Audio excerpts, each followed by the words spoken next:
I mentioned moments ago that there were 3 state Democratic parties that have now made the decision. They've heard enough, and they have decided that all of their delegates are going to go to Kamala Harris. We heard that about South Carolina and North Carolina and also Tennessee. Now you can add New Hampshire. So that is the 4th state where all of the state's delegates are pledged to Kamala Harris. I think the idea that there's going to be some fight in terms of her getting the delegates is starting to fall by the wayside. Again, one of those states that did pledge all of its delegates already to Vice President Kamala Harris for her run for the presidency is Tennessee. Joining us now is Hendrell Remus. He's the chair of the Democratic Party in Tennessee, the first state party to announce that it had pledged its delegates to Ms. Harris. Mr. Remus, I really appreciate you being here. Thank you. Thanks for having me, Rachel. So can you help our viewers watching all over the country right now understand what it means for you in Tennessee to have done this, what your options were? You were the first state to do it. Did you know that you were going to have to make this decision right away? Walk us through what the importance of it is and how you all made the decision. Well, obviously, we're extremely proud to be the first state to have its delegates vowed support to Vice President Harris and stand behind her in becoming the presidential nominee of our party. We did not plan for this to happen. We had a previously scheduled delegation meeting on the calendar for today. And just before that meeting occurred, President Biden had issued the statement to the American people bowing out of the race for president. During our call, when our call started, the vice president had not even made known publicly if she wanted to be the nominee. But during our call, we had an opportunity to have a real discussion about the future of our country and what it means to us to swiftly move beyond the moment that we've seen play out over the last 3 weeks and try to lead the charge, because I kind of figured we probably were the only state party meeting in that moment and kind of helping to lead the charge and set the tone for swiftly closing out this process and coalescing around a nominee who can continue to deliver results on behalf of the Democratic Party for the American people. All of our delegates who were on that call, there was no defections, there was no contention. Everyone understands that we have a mission, and that mission is to defeat Donald Trump, and we're on board to help accomplish that this year.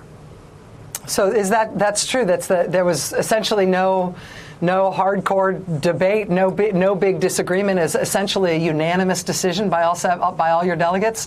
This wasn't a hard call.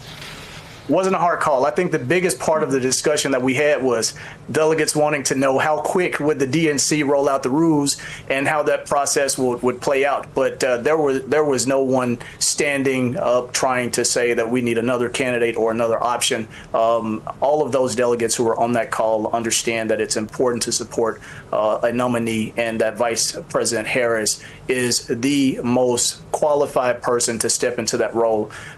President Biden picked her because he believed that she was ready to be president on day one if she had to step into that role. And we've decided to stand behind her because we believe that she is indeed ready to be president. She has been in Tennessee, whether it was a Covenant school shooting or the death of Tyree Nichols or speaking at Tennessee State University. She has been here in our state. She's been on the ground. She's been a friend to Tennessee.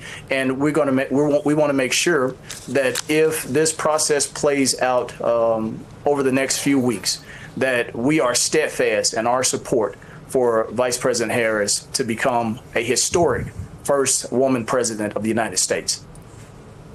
Mr. Chairman, let me ask you about something that we understand happened, but we don't know much about what happened on it. It was a call this evening, as far as we understand, with all the state party chairs, all the state party chairs of all the Democratic parties in the country. Were you on that call? Can you tell us anything about that call? Was that a previously scheduled call, or was that a sort of ad hoc thing that was pulled together in the wake of the president's announcement today? I was on that call. It kind of happened sort of quickly. It happened at the end of my call with our state delegation.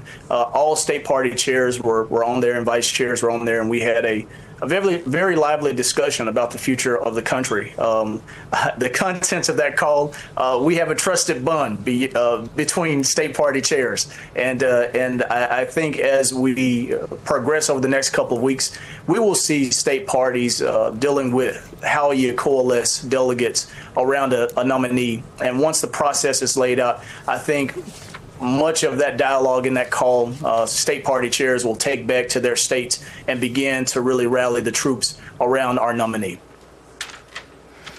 Hendrell Remus, chair of the Tennessee Democratic Party, again, the first state Democratic Party to announce that all of its delegates are now pledged to Vice President Kamala Harris. Sir, I really appreciate you helping us understand the process, and congratulations on making your own little bit of history here today. Thank you.